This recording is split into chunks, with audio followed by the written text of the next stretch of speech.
Vamos a entrar un poco en lo que es la inflamación. Vamos a ver un poco lo que es.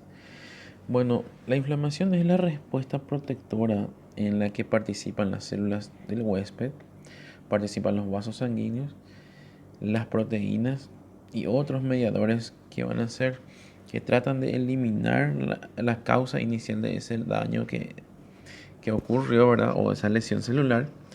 Además de las células y los tejidos necróticos causados por esa agresión. ¿Y qué hace también este proceso? Este proceso también ayuda a la reparación. Aunque la inflamación ayuda a eliminar las infecciones y los otros estímulos nocivos y también inicia la reparación, la reacción inflamatoria en consiguiente proceso reparativo pueden ser causa de sí mismo de un importante daño. O sea que para poder repararse se puede autodañar. Eh, la inflamación normalmente está controlada y es autolimitada. Quiere decir que tiene su proceso y al cumplir su proceso ya culmina su ciclo. Los signos de una inflamación. ¿Cómo yo voy a saber en qué sector tengo una inflamación? Porque va a tener estos signos. El primero va a ser el calor, después va a ser el rubor, la tumefacción, el dolor y la pérdida de la función. Esos son los signos típicos de una inflamación. En una región inflamatoria va a tener calor, va a tener rubor, va a tener tumefacción, va a aparecer dolor y la pérdida de la función. Esos son los signos. ¿Cuáles son las células que van a ir actuando en una inflamación? Son los neutrófilos, el linfocito, los macrófagos, el eosinófilo y las células cebadas. Esas son las células de la inflamación. Para poder hablar de una inflamación yo debo conocer la terminología. Primeramente debo saber la localización, de dónde es, la evolución de mi inflamación, si es uno agudo o uno crónico, y tengo que conocer el tipo de exudado que es, si es seroso, si es fibrinoso, si es purulento, si es hemorrágico. Un ejemplo, aquí tenemos la pericarditis. Pericarditis quiere decir localización ya, a nivel del pericardio. Cuando digo itis quiere decir inflamación. Pericarditis, inflamación del pericardio. ¿De qué clase de evolución es? Aguda. Agudo o crónico. Es aguda. Y el tipo de exudado va a ser fibrinoso. Aquí, fibrinoso. Entonces un ejemplo, pericarditis aguda fibrinosa. Ahí yo tengo la localización, la evolución del tipo de inflamación y el exudado del mismo. ¿Cómo yo puedo clasificar mi inflamación? Mi inflamación yo puedo clasificar en inflamaciones agudas e inflamaciones crónicas. Cuando yo hablo de una inflamación aguda, estas serían sus características. Primeramente va a ser de inicio brusco, de un comienzo brusco. El tiempo considerado va a ser de menos de 15 días. Si es menos de 15 días es considerado aguda. Va a tener signos y síntomas cardinales, que estábamos hablando de calor, rubor, tumor, tumefacción, esos signos y síntomas. Después vamos a tener cambios vasculares y exudativos. Voy a tener cambios tisulares alterativos como una necrosis. Y las células características en este tipo de inflamación son los macrófagos y los polimorfos nucleares. Si yo trato de una inflamación crónica, va a durar más de 15 días. El otro era menos de 15 días, esto es más de 15 días. Va a ser asintomático o su sintomatología va a ser leve, va a ser casi imperceptible, pero está. Los cambios en una inflamación crónica van a ser proliferativos y las células que van a predominar son los linfocitos, los plasmocitos, los fibroblastos y los neobasos. Esas son las células en una inflamación crónica. Aquí tengo un cuadro comparativo entre una inflamación aguda y una crónica. Características de estas inflamaciones. Primero, la aparición. Aguda dijimos que va a ser una aparición rápida. En cuanto la crónica va a ser aparición lenta. Esto puede ser, en una aguda puede ser minutos a horas y en una crónica puede ser días. El infiltrado celular. En una inflamación aguda principalmente voy a tener neutrófilos. Ahora en una crónica voy a tener los monocitos, los macrófagos y los linfocitos. El tipo de lesión tisular que va a ser la fibrosis suele ser leve y autolimitada en una aguda, y en caso de una crónica suele ser grave y progresiva. Quiere decir que va a ser continua la lesión tisular aquí. Los signos locales y sistémicos son prominentes en la aguda y en la crónica son menos prominentes, pueden ser sutiles. Lo que le estaba diciendo hace rato. Los signos son el color, que sería el calor, la tumefacción, la pérdida de la función. Eso es, en una aguda es visible. En una crónica es menos perceptible. Es muy sutil esto. La inflamación es inducida por mediadores químicos producidos por las células del huésped en respuesta a un estímulo lesivo.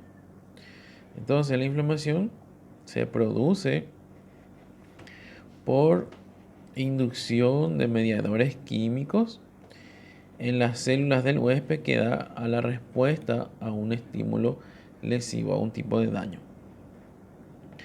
Características generales de la inflamación. Cuando yo hablo de las características, primeramente tenemos que saber que la inflamación es una respuesta del cuerpo, una respuesta defensiva ante invasores extraños y tejido necrótico, aunque por sí mismo también puede ser capaz de ocasionar lesiones tisulares. Eso quiere decir que la propia inflamación puede dañar al huésped. Los principales componentes de esta inflamación son la reacción vascular y una respuesta celular. Reacción vascular y respuesta celular son los componentes de ella. Ambos se van a activar a través de mediadores derivados de proteínas plasmáticas y otras células. Y estos son los pasos que va a seguir, que son las 5R.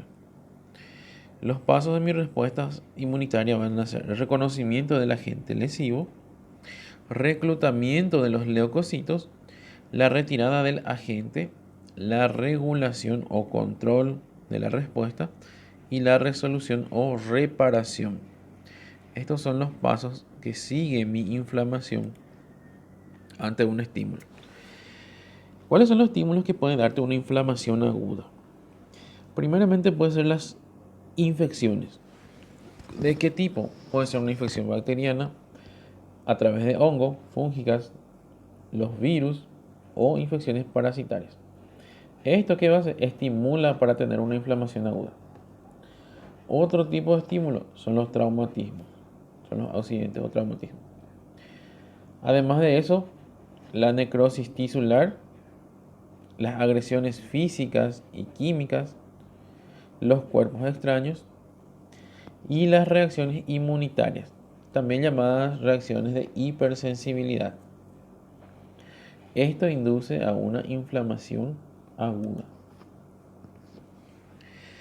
Hablamos que teníamos dos tipos de componentes. Uno de los componentes es la reacción vascular y esto es lo que ocurre en una reacción vascular aguda, de una inflamación aguda. ¿Qué pasa? A nivel vascular, quiere decir a nivel de los vasos van a tener lo que se llama vasodilatación. Se van a ensanchar, van a aumentar de calibre. Esta vasodilatación, cuando hay una inflamación aquí aguda, esta vasodilatación es producida ¿por qué? Por mediadores químicos como la histamina. La histamina reacciona químicamente a nivel de los vasos en una inflamación aguda y produce la vasodilatación inducida. Que eso hace en el vaso sanguíneo, produce lo que se llama eritema y la éstasis del flujo de sangre. O sea que el flujo de sangre comienza a ser más lento. Ocurre la permeabilidad vascular. La permeabilidad vascular aumenta por culpa de la histamina. Las cininas y otros mediadores también que generan agujeros o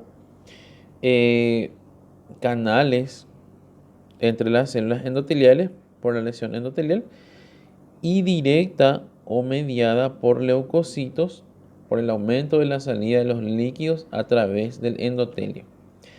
Ocurre la vasodilatación. Estas proteínas con sus reacciones químicas hacen que las paredes tengan unos conductos o unos agujeros entre las células endoteliales o también por la lesión misma endotelial y hace el trabajo la mediación de los leucocitos por el aumento de la salida de los líquidos. O sea que el leucocito sale por esa región, pasa y actúa en la parte de la permeabilidad de los vasos. Este aumento de permeabilidad permite que las proteínas plasmáticas y los leucocitos puedan acceder al lugar o los focos de infección o de daño tisular. Esta extravasación del líquido de los vasos sanguíneos provoca lo que se llama edema, la hinchazón, el aumento de tamaño de la región. Y esto sería un vaso normal. Tengo mi presión hidrostática, mi presión coloidosmótica aquí dentro, hidrostática por fuera. Y aquí yo tengo mis proteínas dentro de mi vaso sanguíneo. Viene una lesión. O viene una agresión. ¿Qué va a pasar? Van a actuar las proteínas, como la histamina, dilatan el vaso, aumenta la permeabilidad y produce la extravasación del líquido. Sale el líquido. Extravasación del líquido. En un trasudado, dentro del vaso vamos a tener pocas proteínas. Ahora, en un exudado, ¿qué pasa? Las proteínas, vamos a tener también la dilatación. Las proteínas van a ser abundantes. Salen las proteínas y es abundante. Bien. Tenemos luego el paso de lo que es el reclutamiento de los leucocitos a los focos de infección. O sea que yo hago un llamado a los leucocitos en el lugar donde tengo mi inflamación. Los leucocitos son reclutados de la sangre hacia los tejidos extravasculares, donde puede encontrar a los patógenos infecciosos o los tejidos lesionados y son activados para realizar sus funciones. Eso es lo que ocurre en el primer paso. Este reclutamiento de leucocitos es un proceso escalonado que incluye la unión laxa y el rodamiento sobre el endotelio mediado. Esto va a ser dado por las selectinas. La unión al endotelio va a estar dado por las integrinas y la migración va a ser dado por los espacios interendoteliales. Estas diversas citoquinas o citocinas inducen la expresión de selectinas y ligandos de la integrina en el endotelio. Aumenta la avidez de las integrinas por los ligandos, que serían las quimiosinas, y estimulan la migración direccional de los leucocitos. En muchas de estas citoquinas o citocinas son elaboradas por macrófagos tisulares y otras células de respuesta a patógenos o tejidos lesionados. Los neutrófilos predominan el infiltrado e inflamatorio y precoz. Entre 6 a 24 horas eso actúan. Y posteriormente son sustituidos por macrófagos. Pasando las 24 horas hasta las 48 horas ya no son leucocitos los que están trabajando en los focos inflamatorios, son los macrófagos. Y entonces, ¿qué ocurre en esta parte? Yo llamo a los leucocitos, hago el llamado, reclutamiento de los leucocitos, migran los leucocitos hacia la región, ocurre lo que es el rodamiento a lo largo de la pared vascular, luego adhesión al endotelio, ocurre lo que es la transmigración entre células endoteliales y la migración hacia los tejidos intersticiales en dirección del estímulo quimiotáctico. ¿Qué es esto? Aquí viene mi linfocito llamado, viene el linfocito, va a rodar, luego se adhiere, luego ingresa y comienza a fagocitar y eliminar el estímulo.